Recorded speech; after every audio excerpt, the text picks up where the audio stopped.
Dear students, welcome to the next session of Managerial Effectiveness and Leadership. And in today's session, we are going to speak about the challenges faced by the leaders. Now, there are definitely challenges which the leaders or the managers who are working in the organizations would face on in time and again, and they would have to cope up with these challenges. And here, what we are going to look at in today's session is how would a leader cope up with different challenges. So, first, what we are going to do is we are going to make sure we jot down about 5 6 major challenges and how do as a leader would cope up these challenges. So let's begin the session.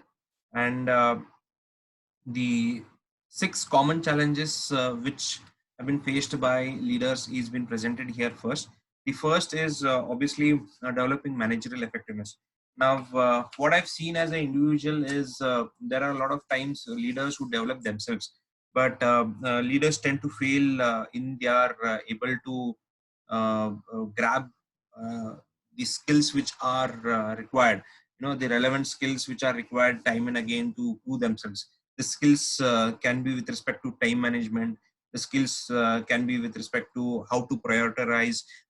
There might be a lot of things, there might be 10 or 20 things which is coming to them on a regular basis, but they don't know which one is important, which one is not. So as a leader, what is that I'm supposed to do is I need to prioritize these things and put it across one by one, which is most important, which is most urgent, that way. So these are some skills which a leader as leader you are supposed to do it. And the next obviously is strategic thinking. Now a lot of companies do need thinkers. The important aspect of a leader, especially when he moves up the ladder, is he has to bring in a lot of strategies, he has to bring in a lot of thinking, and how this thinking can help the organization to move ahead and beat the competitive edge. So that is what the strategist thinkers are needed at the top level of the hierarchy. One more thing which obviously the skill is to develop decision taking. Now, as a leader, we have to take decisions, and the decisions have to come at the right time. So, the decision making skill is something which is not possible with everyone. We possibly might have a lot of information, but we don't know what the decision has to be taken. So, decision making ability is also something which, as a leader, you will have to have in your back. The next one is obviously the skills with respect to making sure that the job is more effective and all those things. So these are broadly being classified into developing managerial effectiveness. The second one, obviously, these are the challenges which many of the company managers or leaders face, is inspiring others. Now, we generally get motivated. Maybe our internal motivations is very strong. So, as a leader, I would probably in a position to do well and motivate myself. But how do I inspire others? How do I make sure that people do follow me? How do I make sure that the challenges which are which I accept, why is that my team not getting accepting all those things? And how are the people, especially in my organization, how are they being satisfied with their job? How do I keep them motivated and make sure that my workforce is a smart workforce? So this is one of the challenge that is inspiring others. The next is obviously developing employees. The challenge of developing employees is one of the toughest, because you have to make sure that you have to uh, find a success for yourself.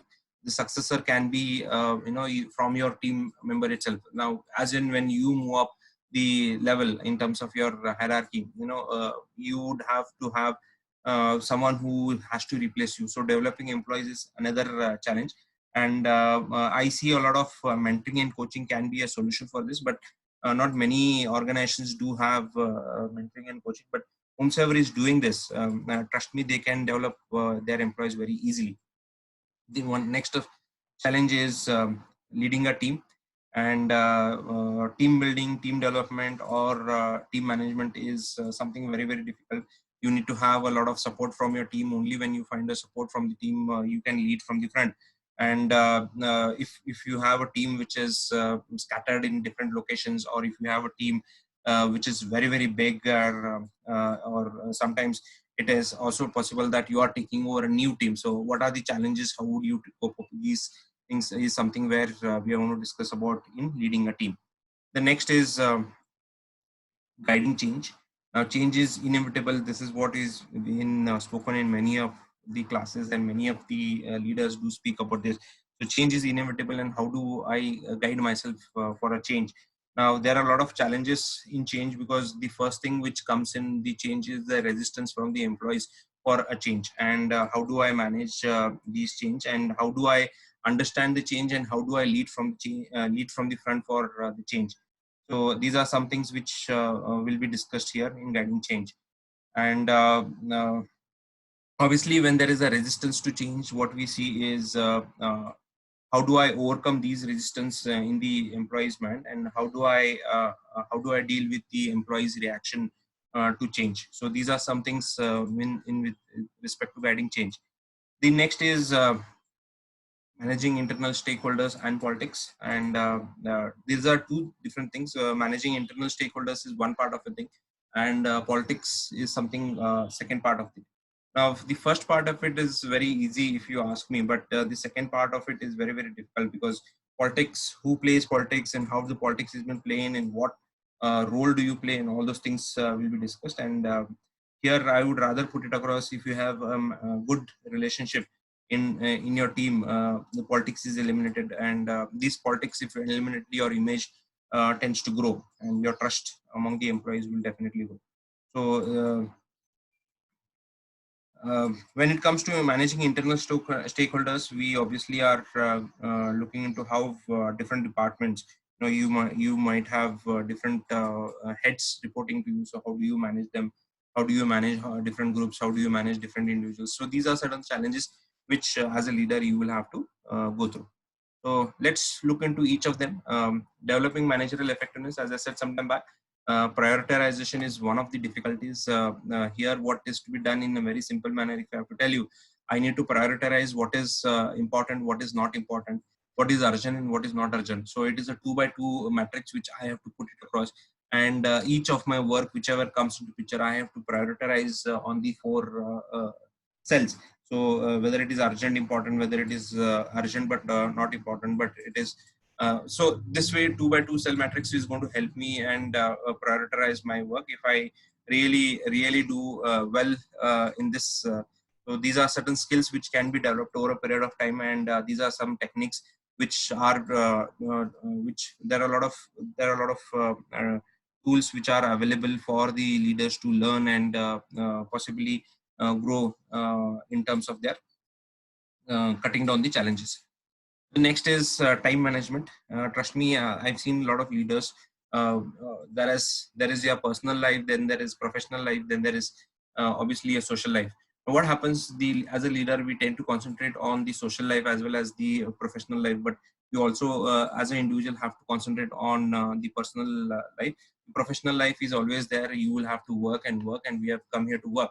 But at the same time, we have to make sure that how would I manage my time. Supposedly I was talking to one of the leaders, one of the managers. He says, I spend about half an hour to 1 hour every day to learn certain new things.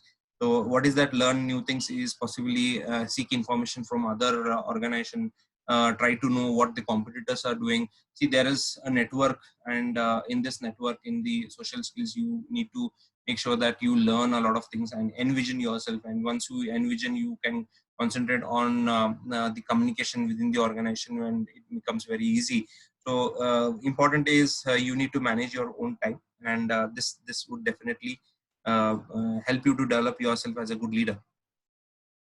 Decision making is something internal, so it is inherited, and a lot of times what I've seen is the leaders somewhere they tend to take the decisions, but they either are again, it is, as I said, it is inherited. Sometimes the leader is someone who takes the risk and he says, okay, let's go ahead and do it. But sometimes the leader is not that risk taking ability, and he would want to wait and watch. By then what happens, the competitor takes over, and he seeks the opportunities, and possibly he might the competitor might, 1 or 2 companies even might probably take you. the best example with this decision making is decision making when with respect to the organization by name Nokia. They did not upgrade themselves for the Android. They were once upon a time a leader. Why we are seeing this again and again? Because the decision making ability was there with the leaders, then they would have ruined the competitors. Nobody like the second competitor would have come close to them. But what they did is, the decision taking ability, they did not risk. They said, our mobiles are better and we would not going to get onto a new platform called as Android. So that is where they lost the race, and they are not able to cope up with the competition even today, after say about 8, 10, 15 years of their wrong decision making. Decision making is very important, guys, and just make sure that you tend to take decisions, and you agree to decisions, agree to what you have taken the decisions, and you risk that factor, and you move ahead into the competition. Strategic thinking, as if now what I see is, as a leader, you would probably start having a lot of information and what decisions have to be taken. So these are certain things which many leaders would probably do, and they would think, and how my decision in terms of my thought process, how would it impact the organization, and how would we grow the organization. So these are certain things, definitely as a leader you would have to have more effective at job. What do I mean by here is, just make sure that you are speeding up the things, and make sure they get the work done from the others. Whoever is reporting to you, you have to make sure that you make the best out of the people who are available, their talent which is available with you. So be effective at the job. Make sure that the others are also effective. What can a leader do in this crisis when there is this managerial effectiveness which is missing in them? So obviously, the first thing as a solution can be goal setting. So what is that I'm doing as a goal setting is, obviously I have to make sure that I have a proactive measures. I need to plan in setting goals, and make sure that while I'm setting the goals, I'm also using the timelines and deadlines required to meet the goals. So these goal settings should be smart. That is, it should be realistic, and it should be time bound. So if it is realistic, I should know that I am able to achieve these goals. So the goal setting is important. The next is delegate more. What do I mean by delegating? Delegating can make you more productive. The act of delegation can also empower the people to whom you have given work. So what happens is, as an individual, as a leader, I probably have a very good talent in my team. I have to make the most out of it, and make sure that I delegate work to my people who are associated with me. The next is work on tasks that maximize your unique value add. Among all the organization priorities, there will always be important tasks that only you can do. These are the tasks on which you focus. As a result, you will maximize your specific value to the organization. Everything else, try to delegate. So what is that you are supposed to do is, work on tasks that maximize your value add. There are a lot of things which as a leader you are supposed to do, and there are a lot of things which your team or your subordinates are supposed to do. So delegate those work which your subordinates are supposed to do. Don't do yourself. You are only there to take decisions. You are there to strategic think, and you are there to envision your goals. So these are certain things which you are supposed to do as a leader. The next thing is gain more role clarity. Understand what your work does, and make sure that the work which you have in hand is very, I mean to say, you are clear of what is to be achieved over a period of time. It can be, say, in the next 1 month I'm supposed to do these things. In the next 3 months I'm supposed to do ABCD. So I know what else that I'm doing. Make sure that uh, you are practicing, and you are sometimes comfortably saying no. No, a lot of times we, just because my manager, just because my leader, just because of someone who is superior to me delegate certain tasks, I should be in a position to know what is my practicality, what is my realistic, whether I will be able to achieve that or I will not be able to achieve. So you should also be in a position to say no, and you should be in a position to accept the challenges only which you can do yourselves. The next challenge, which most of the leaders face, is uh, developing relationship. Developing relationship is the three subcategories, that is inspiring others, developing employees, and leading a team. Put together becomes relationship oriented, and that is where the leadership developing relationship comes into picture. So while developing relationship with others is a huge challenge, there are some things which we probably can consider. So what can leaders do? So leaders can make sure that take an active role in mentoring, coaching, and developing others. Now, first is obviously what I'm supposed to do as a leader is make sure that what is that I'm supposed to do as a leader is make sure that I hire a right pool of candidates. Now, when I have a right pool of candidates, what I can do is, I provide them a challenging environment and challenging opportunities to my team members. So simultaneously with this is there is a lot of chances where you probably as a leader can promote your own employees to the next level, and simultaneously what is that you're doing is empowering others to increase their competencies. So uh, so the best thing is always hire the best, and once you hire the best, make sure that you're supporting him on a regular basis. Okay, now wherever needed, trying to give a feedback which is more of mm, which is more of can build his career. It should be a constructive feedback, and which he can use it and he can grow within the organization. So the feedback which you provide is going to be supportive feedback. Um, the next thing is you should be a role model to others, and make sure that you learn, your subordinates learn from you, and uh, it would help you as an organization.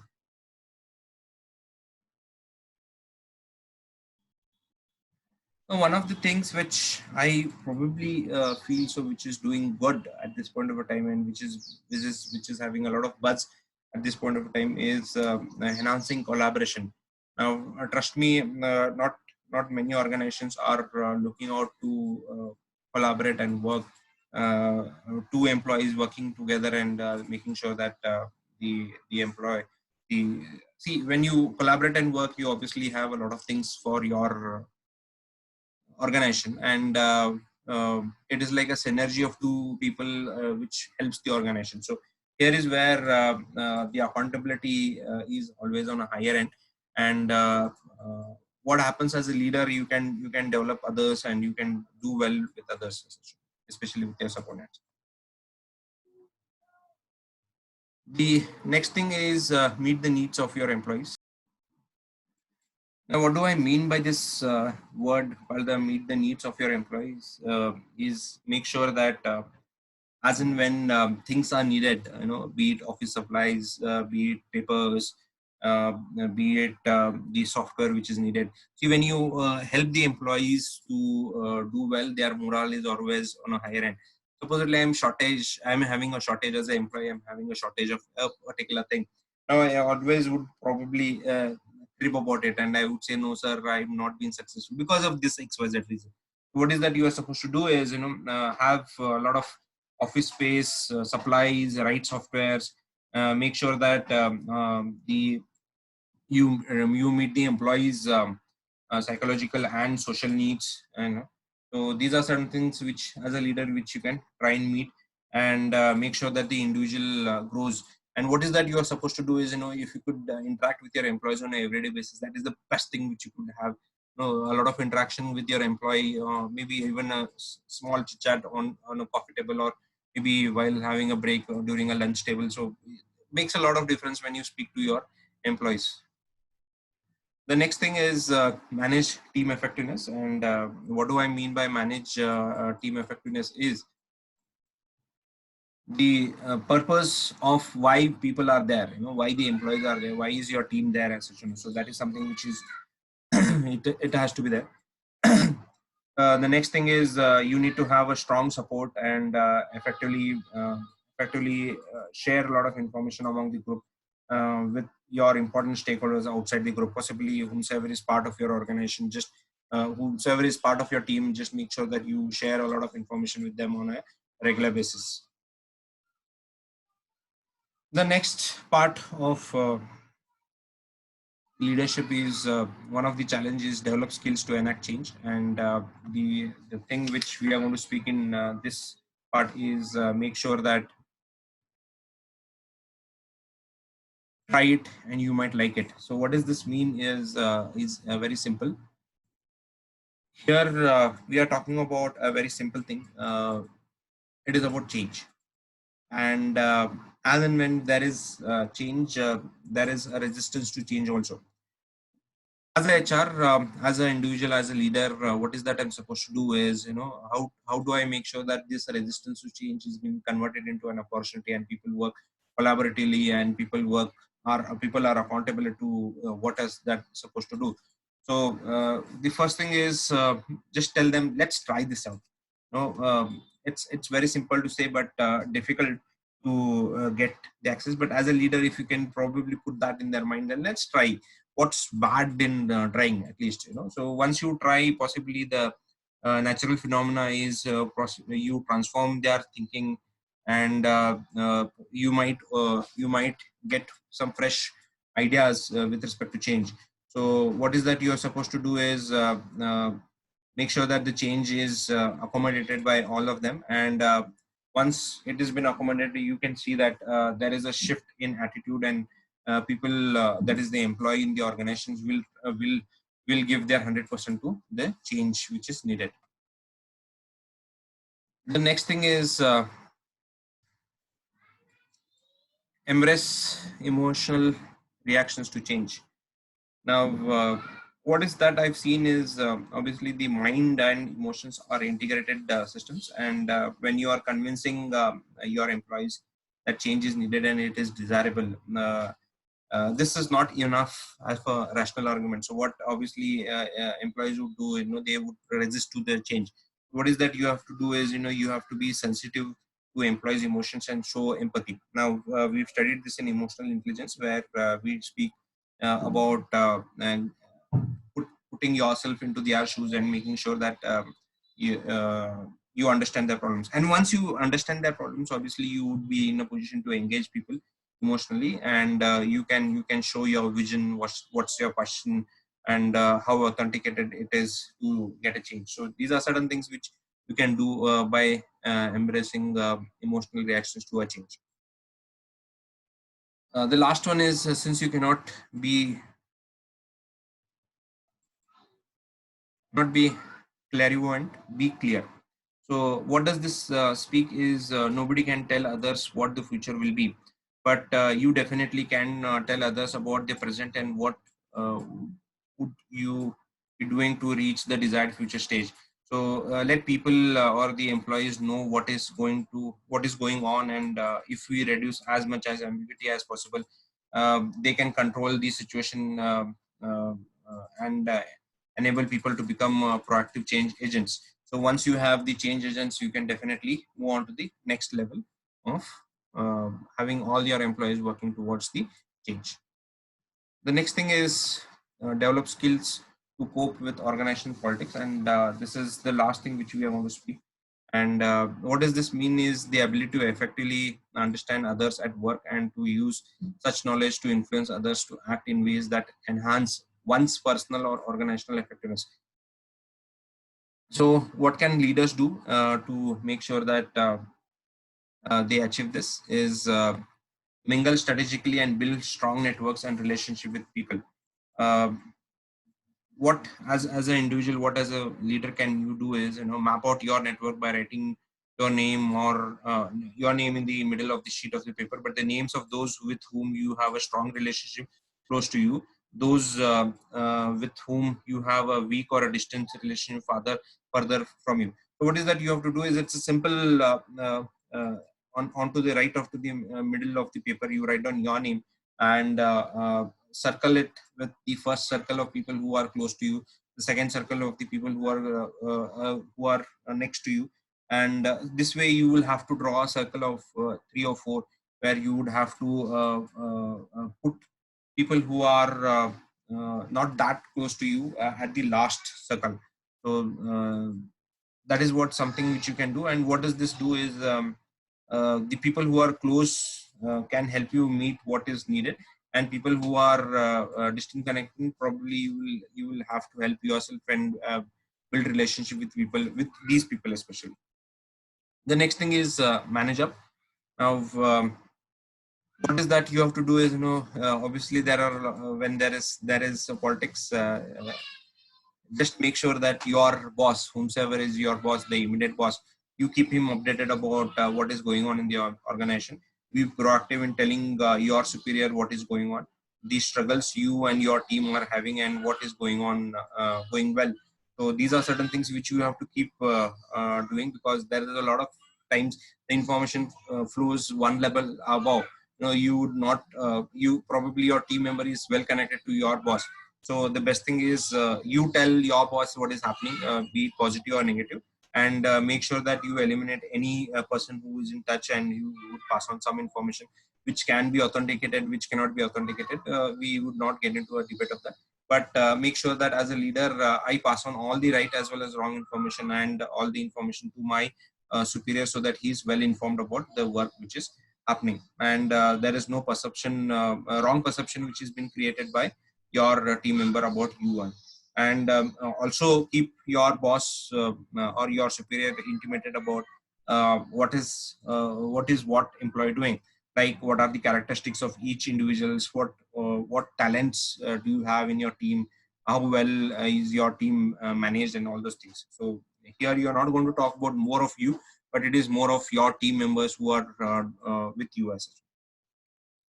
The next situation, the next one is read this situation, and what is that you have to do as a leader is just make sure that observe and gather information from others, and from the work environment, and do this by actively listening to others. One of the skills which you need to definitely have is listening, and paying attention to the verbal and especially non-verbal behaviors of others to understand what is really being said within the organization. So you as a leader have to read the situations, and you need to be a very good listener. That is what it is. Give people with a good impression. Now, this is the last thing. Being politically savvy is not being manipulative. Having integrity and being authenticated are one of the utmost importance. Get feedback on how your message and behavior really comes across to others. Avoid gossiping, keep confidences, and deliver on the promises you make. These are certain things which you as a leader can do to make sure that you cope up with political savvy. So with this, I'm done with the today's session. And if you have any questions or queries, please do call me or WhatsApp me. Thank you.